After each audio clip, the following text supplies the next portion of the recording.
And those are some things we need to recognize and take care of. I'm getting everything together right now. Okay. All right, everybody. Good morning. Good morning. This is DJ Ron G on WSAN Radio. One more last thing to do so everybody can see us. There we are. Good morning, Zebrina. Good morning. It's nice to see you this morning. Great Rising Ron, how are you? It's good to see you as well. Yeah. Oh, I'm doing good. I'm doing good. I'm just letting everybody know that I turned around. We're broadcasting on Facebook, on YouTube, Torvo, and Twitch TV right now. I just cut on the because people are sending in, how can we watch you? So if you go to the YouTube channel WSAN Radio SA, we're broadcasting live on that right now. So just want to let everybody know. So we're gonna start off with you giving us a little background about yourself. Well, Ron, I started off doing this type of work back in about 2010 when I decided to go back to school. And our community college was up against closure due to mismanagement of funds and not having the ability to sustain the college at the time. So I was taking, government classes, and so I became a deputy voter registrar. And that's when I started learning about politics and voting because the school was needing to get a annexation passed to expand the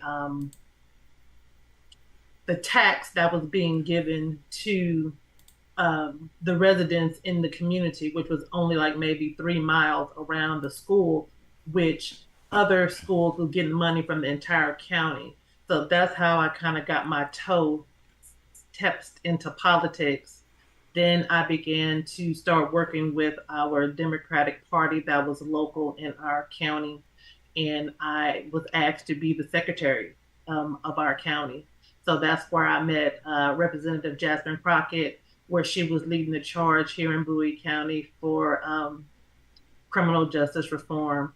And so that's kind of where I began my work in reference to being community involved, doing civic engagements and voter education.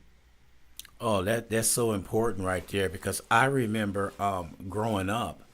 My mom, she's you turn 18, you gonna go vote. I don't want to hear about it. You go vote. So I learned early from my mom how important it was to vote and to cast your vote. And I kind of sort of did the same thing you did. Um, I'm going on 4 years being an election judge in Bear County. And the reason why I did that, because I want to see what's going on, because all that alternative facts they were saying, I want to go see for myself. When they talk about stuff in the ballot boxes, I got to let everybody know we don't do paper ballots anymore. That's a misconception. So I went to see exactly what it was all about and found out how secure it is.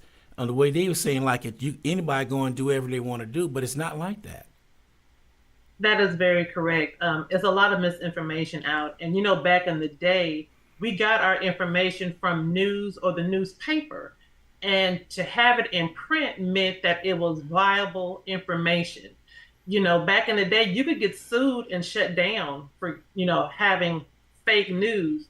But now that's all that is now is fake news where because people are trying to trend and not caring about giving people correct information. And our voting system is very secure, unlike what others is trying to project that it isn't. It is very secure one.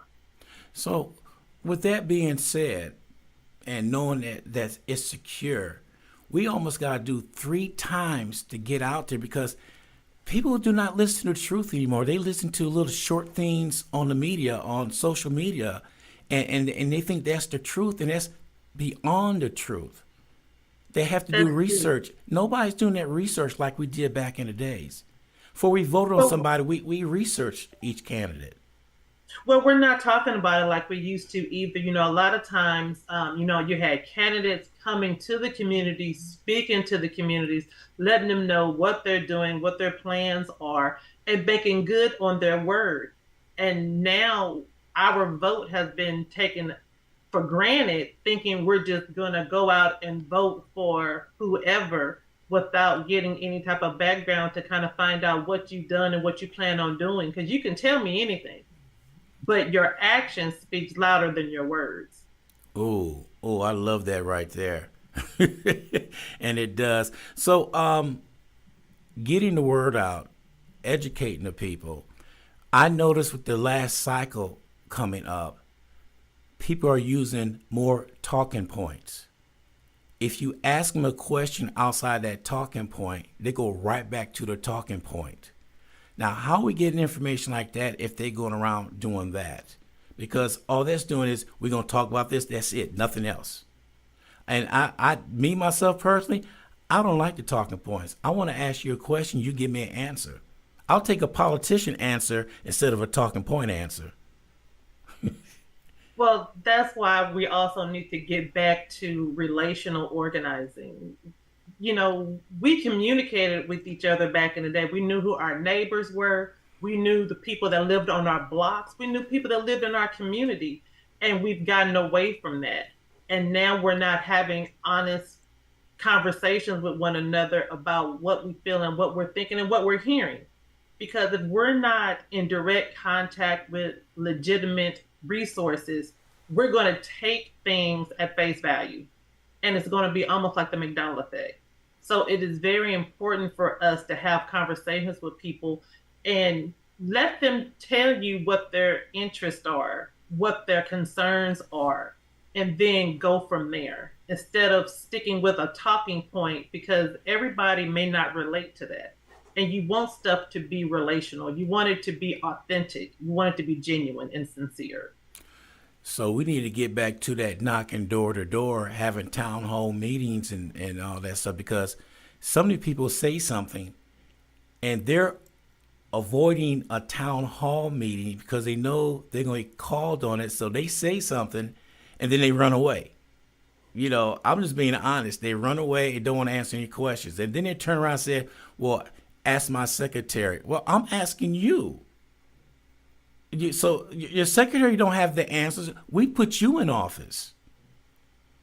Well, Ron, in their defense, there's a lot that be going on. So the secretary or their assistant may have more up to date or current information. So they may not want to misspeak. So they refer back to them because basically they're like their right hand. So almost they know as much as our representatives know.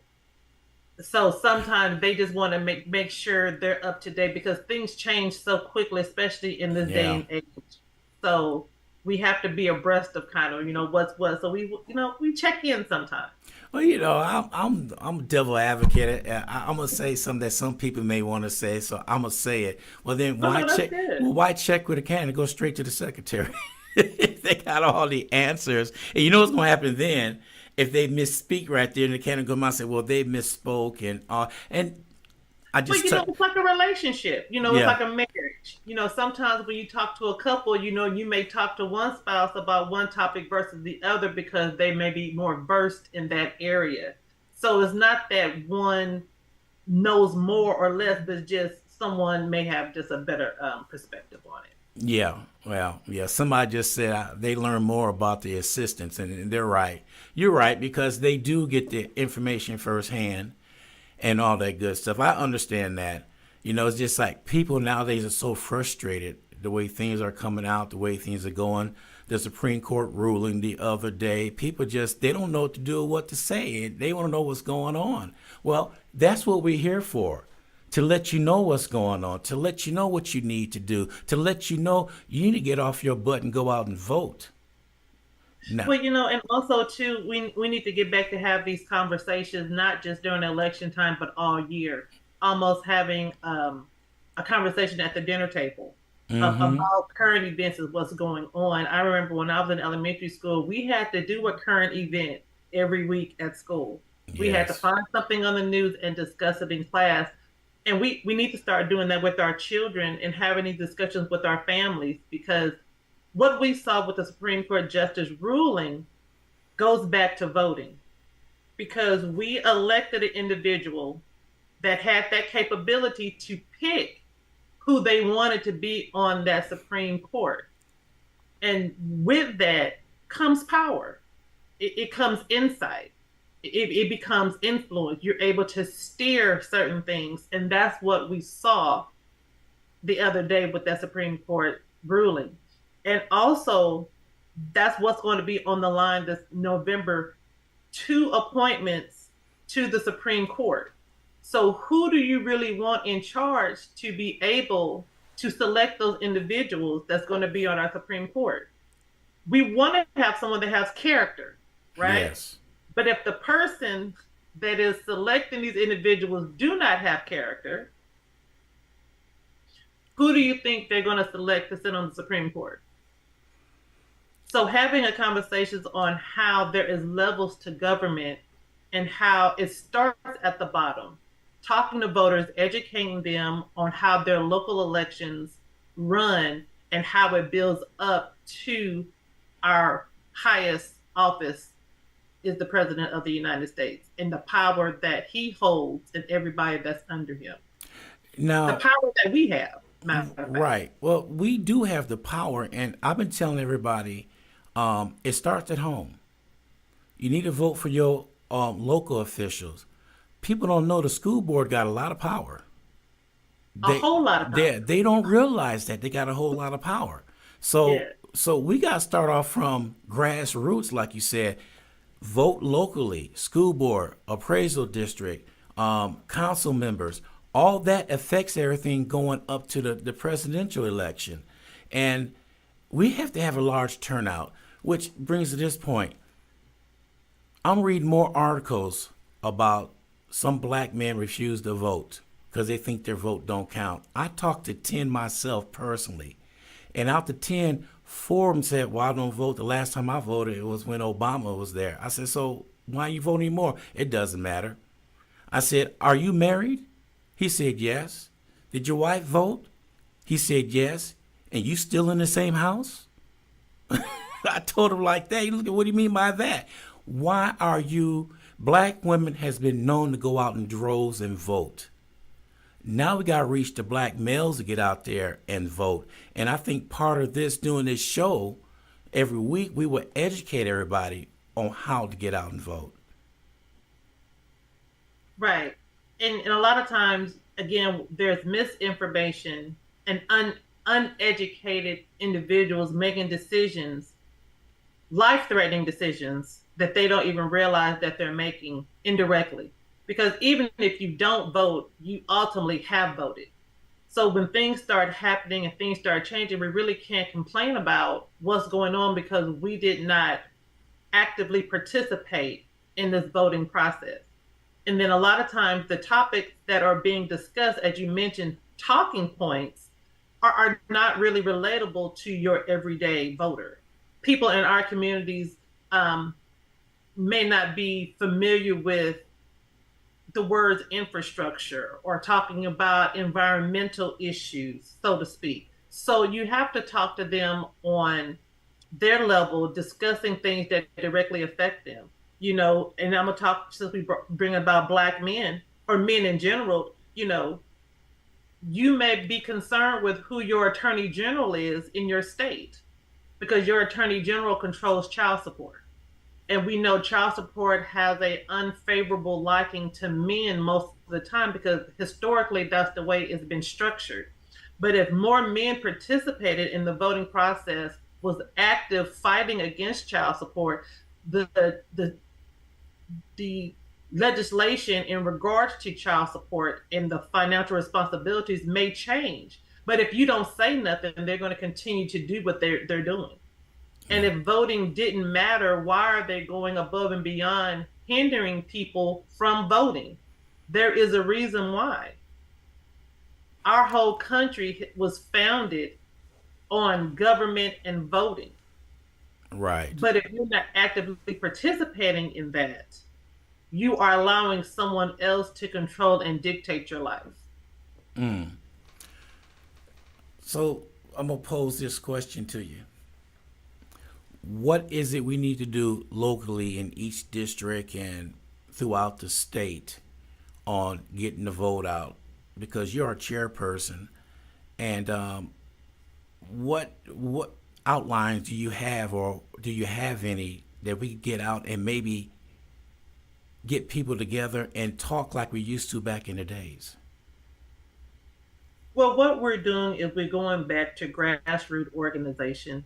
We're going back talking to our people in our communities. A lot of times we move away or we're not as active as we should be, but we're going and meeting people where they are, having these conversations and building that relationship so we'll be able to, for people to be open to hearing the information, for they can become more educated and literate on what's going on in reference to the voting rights here in Texas.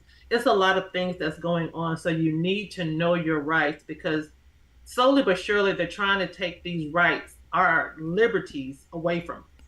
So what we're Yeah. doing is we're beginning the strategy now. We just came off of our state convention that was in El Paso, and we're preparing to go to our national convention in August. But right now we are organizing, implementing different strategies in several of our counties to get to know other organizations as well that's doing this work, that's doing voter registration, voter literacy, and civic engagement so we can get out in the community so people can know who we are so we can be able to disseminate information on what's going on and being abreast of this upcoming general election. Because I remember back in the days where we met at an event center or the local elementary school, and we were talking about voting. We people came in, we make sure they were registered to vote. We did all that, and we would sit down and discuss what's going on in our community and what we want to go in our community. Then we take it to the candidate and get and see where he or she is coming from, and that's how we did it back then. It's like this social media that took storm that we don't do that anymore. We rely on that to give us everything. That is true because, times have changed. So strategy also has changed. So, you want to take a little bit with the old, with the new, and you want to always cultivate that's going to be most advantageous to reach the masses, right?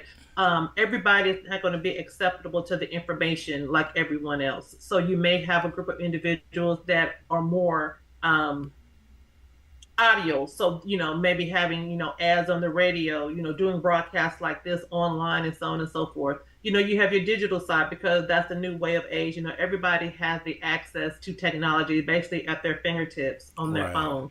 But then you may have some older generations or even people who don't even have internet access because, some areas are just rural to where broadband can't even sustain providing that type of service. So you may have to make a phone call. You may have to go knock on a door, as you mentioned. Attend community events. Last month was Pride Month. There was, several events going on throughout the state. Go and meet people where they are. During this time of the year, you have different rodeos, you have carnivals, you have fairs.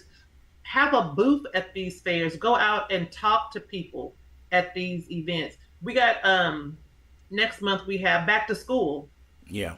Being in the community with the community will speak volumes. So when you are giving out information, when you're having town halls, they will feel more comfortable in attending because everybody is not as affluent as you or yourself as I in reference to politics, so they may feel a little intimidated. But if Right. you meet people where they are and start having these conversations, they'll know and realize, well, shoot, I have just as much a right to be here as anyone else.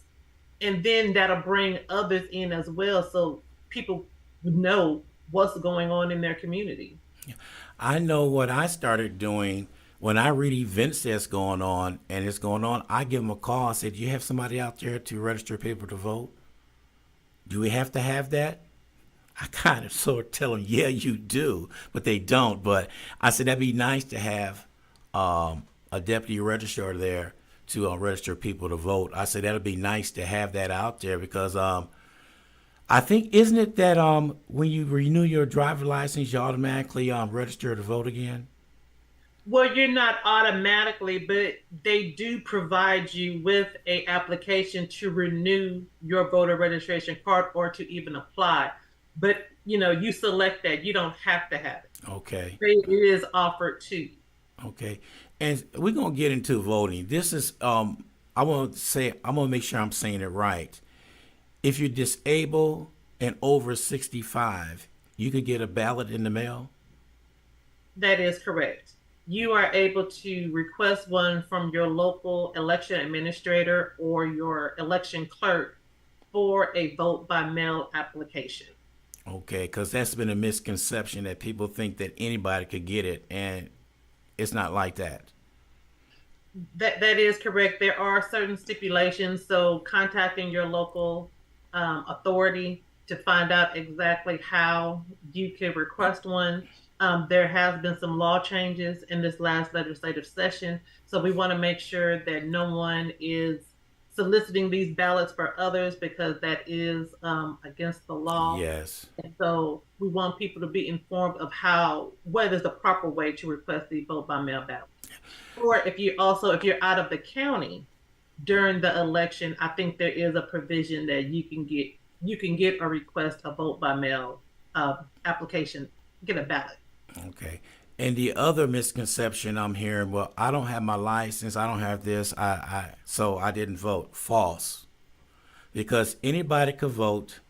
You got to do a provisional ballot, and that's, if I'm right, that's the last ballot that's counted to make sure you who you are. Because I ran across that a couple of times, and we had people do a provisional ballot and get it validated. So here in Bear County, make sure I'm right. You could vote. They can't turn nobody away from voting. Correct. So there are several different steps you can take in order for you to be eligible to vote. One, they check to make sure that you are a registered voter. And if you don't have your driver's license or an ID card, there are other forms of identification you could use that could be accepted to allow you to vote. And then, if all else fails, you are able to request or be given a provisional ballot. And at that time, you will fill out the reason why you are requesting this ballot. That will be submitted to your county administrator, and you would have 6 days to cure that ballot, meaning address whatever issue it was that had you receiving a provisional ballot. So there are processes that enables you to be able to vote. And that's another reason why we need to inform voters on what their rights are and what their options are. Because sometimes, even being an election judge, you may not be as informed, or you may withhold that information from the voter. Right. And the other thing I'm glad they did here in Bell County, I don't know if they did it statewide, but you could vote at any precinct. Well, no, it is not statewide. Depending on the size of your county and Okay. if that county applied with the Secretary of State to be able to have county-wide voting. So there are some counties that are small to where it didn't warrant them having county-wide voting. So there are some counties that still do it by precinct. Good. I'm glad you explained that to me because we had a couple that the last major election drove like a bat out of Hades to get to vote, and they came to the precinct, and yeah, I said, you just made it. And they said, yeah, we rushed away. I said, you passed up a whole bunch of voting places. Yeah, we did. Bear County, they changed it. You could vote at any precinct. And they did not know that. So that's the part of educating people right there. True. That's a major part right there of educating people because they didn't know. And that's why this conversation have to be all year, not just around voting time. Because sometimes, if you're at work from 8 to 5, you may not be on the radio. You may not be listening to a podcast. You may not be, so you may miss some information. So, but if this is always being disseminated all year, you're catching it somewhere, somehow. So in the back of your mind, you're remembering, oh, Yeah. okay, I'm able to go here. I'm able to go there, instead of just focusing on being at your particular polling location if your county do offer countywide voting. So this other question, Harris County, Why are they targeting Harris County to stop doing what they're doing? I can't figure out why they want to take over Harris County. Leave it alone. You know, Well, you have to understand Harris County is the largest county in the state of Texas. And not only it is not the largest in population, but Democratic voting legislators are coming out of Harris County. So it's almost like if you take off the head, the body will follow.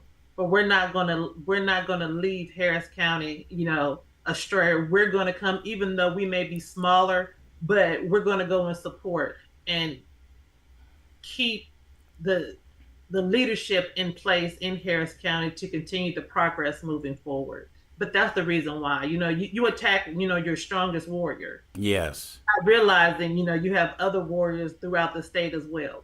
And you're gonna wake up some sleepy people too by doing that. Say, Absolutely. hold up, because Absolutely. because when Obama was running, there was a common cause around the blacks, around the nation. They all came together, and we don't see that calling now. So we need to implement the same thing we did at Obama. We need to do it all the time, not just that one time. We need to do it all the time. So what do we need to do to wake up the people, to let them know this is what we need to do? I know we talk we got to have these town hall meetings and grassroots walk in there. But I mean, we probably got to do a combination of everything. It really is going to have to be a combination of everything. We're going to have to work from the bottom up. We're needing to support candidates that are running on the ballot. We need to support our Black elected officials. And we also need to reach back into the community, talking to individuals, informing them of what's going on, and finding leaders and activists that's right in our own backyards.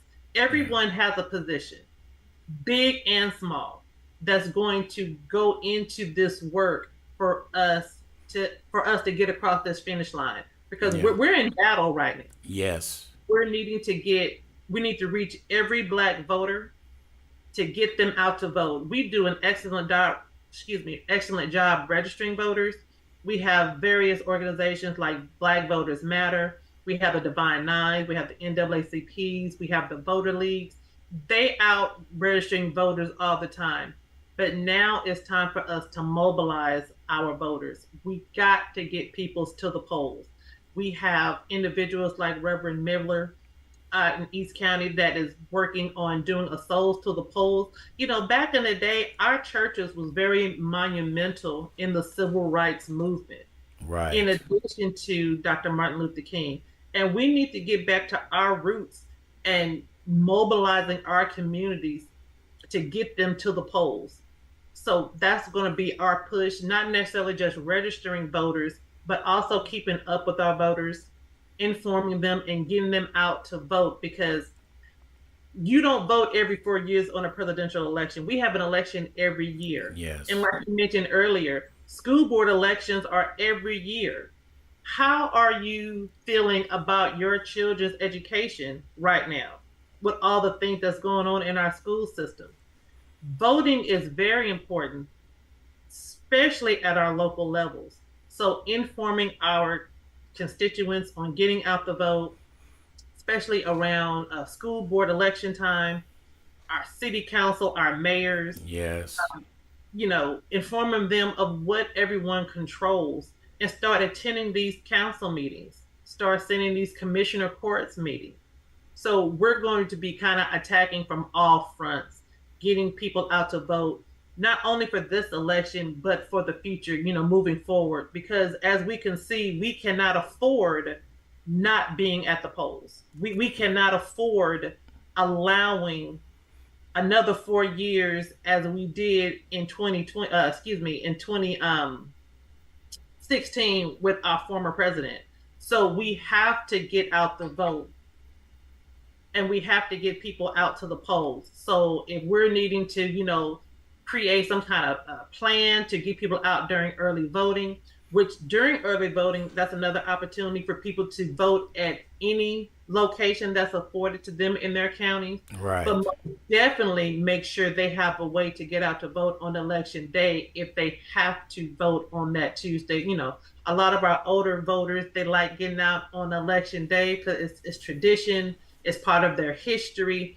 So we don't want to not continue history, but we also want to make sure everybody get out to vote because we don't want anyone turned away. Yeah, I'm gonna go back when we had our training seminar here. They were covering the new things coming up, and there was question and ask. You got any questions? I listened to everybody, but nobody asked one question until I brought it up. I said, "What about security?" They looked up and said, "What you mean security?" I said, "We're in a very volatile state right now." I said, "We need to know if something happened at the polling, where I'm at, the polling place. What do we need to do?" And believe it or not, it still hasn't really been addressed. Mm, And then I brought up about intimidation. And I said, and I told him point blank, you know where it's going to be at. It's going to be on the minority side of town. People are going to sit there and stand there and look at you, intimidate you from not voting. yeah. But it's one way to conquer that though. Everybody get out and early vote. Then you got to worry about standing in line on Tuesday, November 5th. Go early. That is true, and that's going to be our push is to get people out during early voting. There are counties that will be able to be open on Sunday to even vote, Yes. so we're going to be pushing, churches to, get their congregation if they hadn't voted during early voting, getting out on that Sunday. But we most definitely want people to utilize that opportunity to vote anywhere during early voting. But if not, making sure people are able to vote on election day. Yeah, because that's really important right there because I don't want nobody to be intimidated saying, I'm not going to go vote. They got them guys standing over there. And I hate to say it, Texas is open and carry, you Well, know? that's true. And that's why we need to know our rights and we need to know the law Yeah. and utilize that to our advantage. But I do know, I can't remember the name of the group. A bunch of brothers are getting together to make sure the places are safe to go to. Oh, really? There's a movement going on. I don't know who it is, but I'll get back with you on that one. I read it the other day, but I can't remember the organization name. But they're just going to stand guard, make sure nothing happens.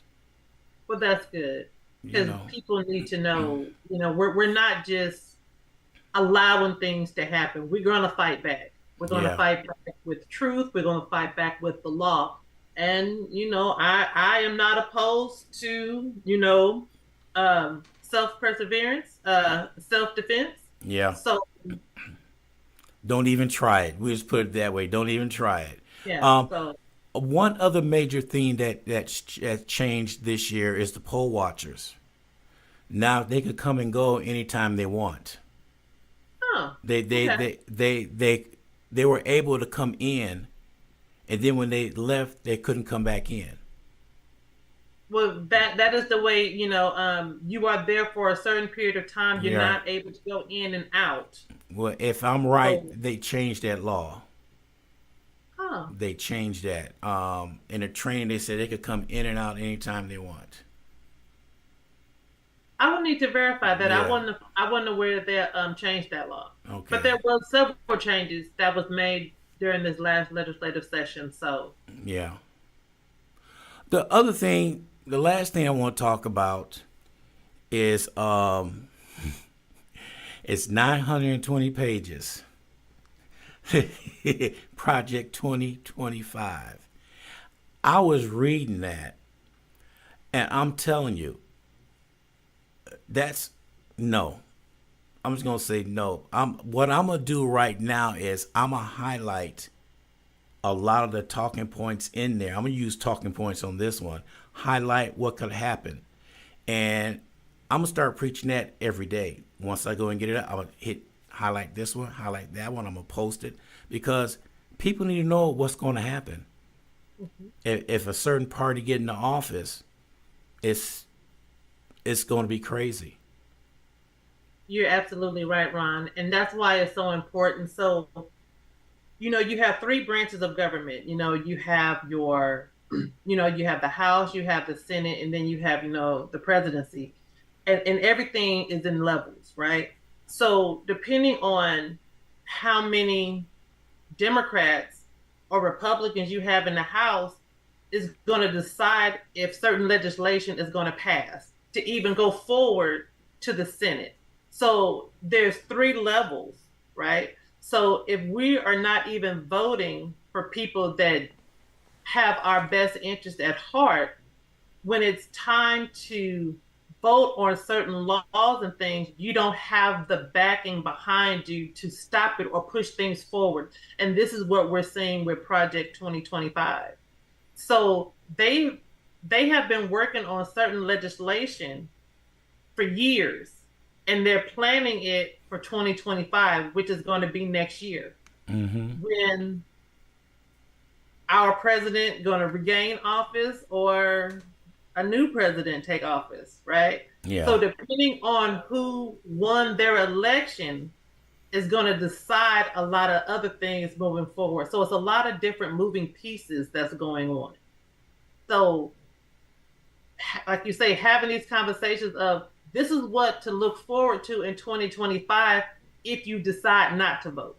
There you go. I like that. This is what's going to happen. Yeah. It's no ifs, ands, or buts. It's going to happen. So either you could stand there and get busted in the mouth and just take it, or you can swing back. I prefer at least getting my leg back. That's just me. I want to get my leg back. You know what I mean? Yeah. Just know you're not just going to come to me doing anything and I'm just going to ride with it. And that's why it's so important for us to get out the vote, to let them know we're not going to ride with that. Yeah, it's our Black job, right? To get out to vote. When you said that, that reminded me of my grandmother back in the days when something went on, and I didn't know what she was talking about then. She said they're gonna make me lose my religion. And it took a while for me to figure out what that was. And as I grew up, I knew what it was. Don't turn a sister loose. Don't keep poking the bear. Don't keep alienating. Don't keep and I'm trying to do things the right way, trying to do that's decent in order. But pressure busts a pipe. Yeah. Yeah, I will. And right now we are literally in a fight or flight mode, and people don't even realize it. So we have to get people out. Registering voters is great, but there is a part 2 and a part 3 to that. So don't just think you've done your job by registering voters. Are we following up with those voters? Are we informing them that there are upcoming elections? I mean, there have been several runoff elections. Right. Since May. So we've had several throughout the state. Are people aware of these elections that's going on? Because if they don't know, they're not going to get out to vote. They're not going to go vote. Exactly. So we have to have these conversations because they may not be attending a town hall meeting. So when we're at the bar, we may have a slight conversation about the election, stuff that might be going on in your county. When you're at the barbershop, you may have a conversation. You know how you guys are. You might, when y'all talking about Bronny, talk about this election, talk about, because really that was a distraction. Yeah. Everybody talking about LeBron James and his son, and you got the Supreme Court making these type of decisions. Well, no, we could worry about LeBron later, because you knew that was going to happen anyway. Right. Who wouldn't have? Yeah. So, but don't let distractions distract you from the main thing. Let's keep the main thing, and that is voting. People died for us to have the right and the ability to go vote. Why would we just sleep on that? Why would we just basically turn our back on those who is fighting for us to keep these liberties? This is my opinion about voting, and I do it all the time. If you're going to talk to me about something that's going on, and I ask you, did you vote? And you tell me no, I'll walk away. You should have thought about this a couple years ago when you should have voted. Don't bring it up now. I'll walk away. I said, you don't have a voice. You didn't vote. And I'll leave it at that. And that's why we need to let people know how important it is about voting Yes. and what it affects. You know, what was the after effect of you not voting? What happened? What's going on? Mm-hmm. For people to understand and see, because a lot of things economically is happening because of the decisions that we made or didn't make Make about voting. education, education, education. We could preach Mm. that all day, but I do like it's a couple organizations here in San Antonio that are picking up the elderly who didn't get a mail-in ballot and take them to go vote. We Now, do. also too, and I don't know about in your county, but like in my county, our election administrator has a phone number that you can call.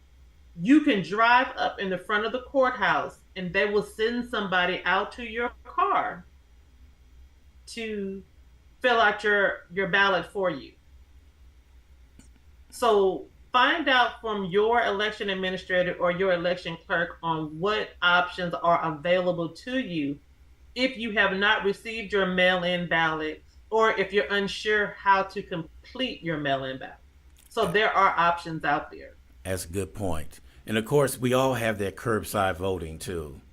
We Correct. got the machine to take out there and do all that, and we use this several times. So people are noticing that we can use that. But like you said, getting people together, getting out and vote, getting back like we did in the old days, and mixing the new style too, so we don't leave out the young ones. And that's another thing we got to look at the young voters too, because they relying on social media. They don't know the truth if you hit them in the face. Not all of them. Don't get me wrong, youngsters. Don't get me wrong. I don't want you mad at me. But I talked to my granddaughter turned 18, and I asked her, "You gonna vote?" She said, "I don't know." So I said, "The answer is yes." She looked at me. I said, "The answer is yes. Absolutely, you are." Don't let me find out you didn't vote. No more money for you. But I'm finding a younger crowd out there. Um, I think we need to hit them hard too. I really do, because they're indecisive. They don't know if they want to. They lived through this. Was it Generation Z now? They ran out of alphabets, but that's the generation we need to conquer too, because that's a large voting mass right there, Generation Z. It is. And and we're not having these conversations at home anymore. So when they turn 18, they know this is one of their things that they have to do. They're getting ready for graduation, they get ready to go off to college, but they know they registered to vote and they know they go out to vote.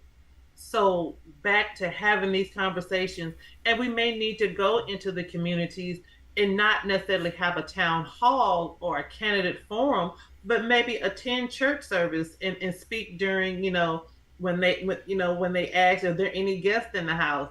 If there is a community event going on, if you got sparks in the park, if you have a party in the park, if you're having a barbecue, a family reunion, have these slight conversations, have some voter registration cards available so when people come in, it's there. So Yeah, it's not like it's foreign to them.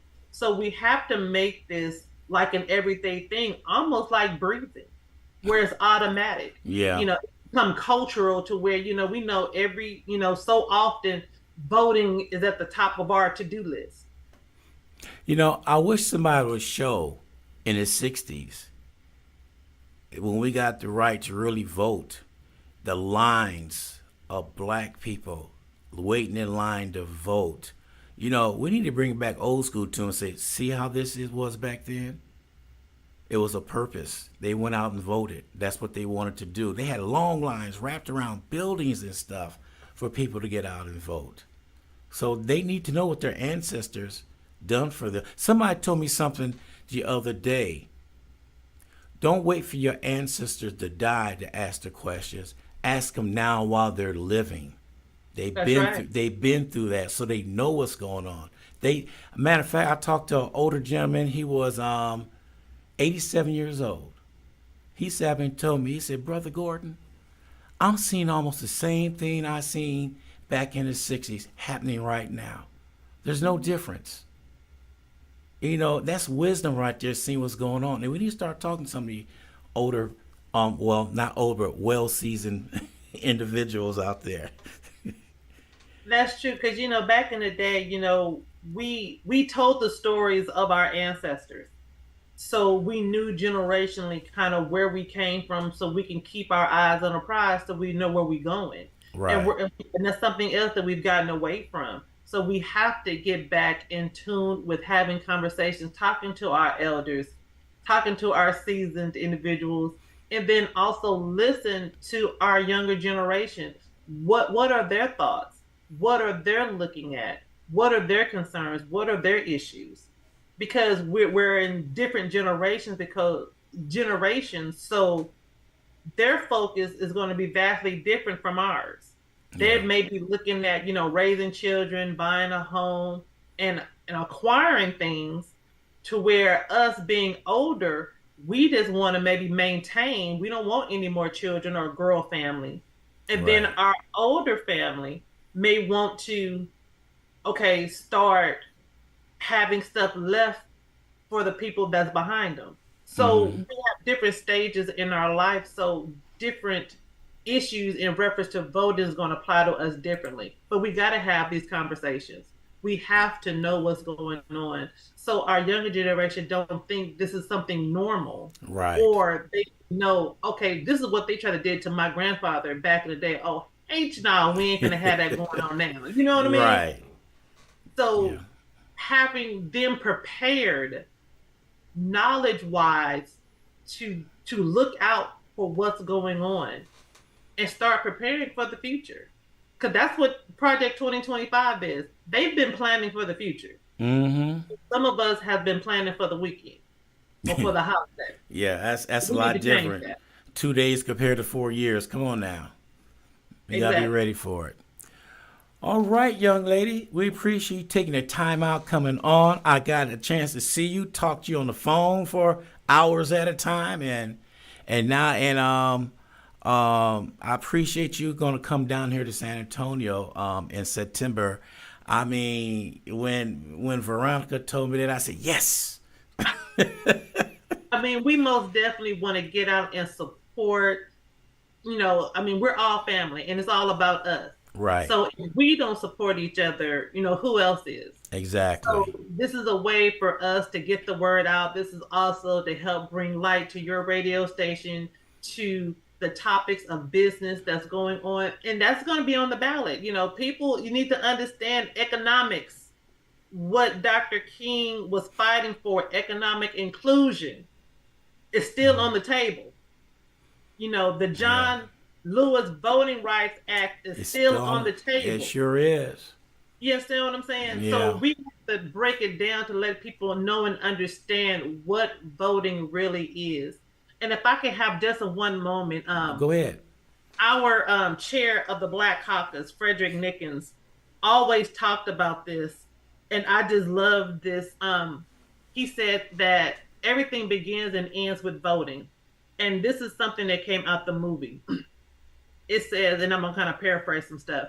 As long as we are unable to exercise our constitutional right to vote, we do not have command over our own life.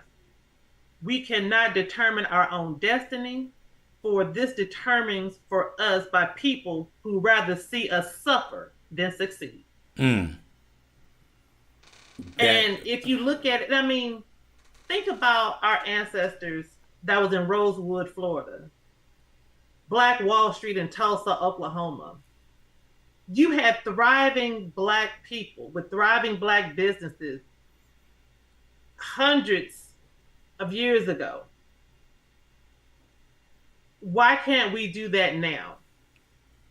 And the difference between then and now, they were together in solidarity, in unity, Yes. working together with informed, Black, educated individuals. And we got to get back to that. Yes. And Amen that's to that. why, and that's why this partnership is going to be so crucial and monumental for Black people all over the nation, not only for Texas, but we planted a flag in Texas though. Because when they said don't mess with Texas, baby, I don't know about them, but we mean it. Yep. Don't mess So, with because Texas. Texas is going to be standing on business, Yep. okay? And we're fighting for democracy from the bottom up, and we're taking it all over the nation, but we're going to start in Texas. So we are looking forward to coming down to San Antonio for you guys can show us the area, for us to get out to know the constituents and do some work to get out the vote. Oh yeah, most definitely do that. And when you come down, I'll be right there with you. I Yeah, bring you out. I'll take you to all the hot spots where we need to go. Whatever needs to happen, whatever you need, you just let me know. We'll make it happen. most definitely, because we want to be with the people. We want to go to where the people are that's going to be most affected Yeah. by this upcoming election. So, we're excited. We're here for it. Yeah, so I'm gonna find out what's going on later on after the conference and places we could go to. I'm definitely gonna check into that, and we'll do that. Yes, absolutely. And then if there's anything else going on, please let us know. So if myself or anyone else with the coalition or some of our chapters members could come out to support you, we most definitely want to do that. Okay, and I definitely got to send my information to you, which I have not done yet. You wanted a picture in my bio. I Yeah. will get that to you by Friday. I guarantee I will. If not, Okay. the mill's on me when you come down here. Okay, I'm gonna So, hold you to it. all right. Well, we appreciate you coming on, taking the time out, and we're looking forward for doing this each week because we already got our next person lined up for July 10th. So just keep them coming. All right, yes, sir. We surely will. All right. You take care. We'll talk to you later. All right, you too. Take Okay. care. All right. Bye. All right, everybody. That was Zebrina Robinson. Man, wasn't that something else? I really did enjoy that conversation.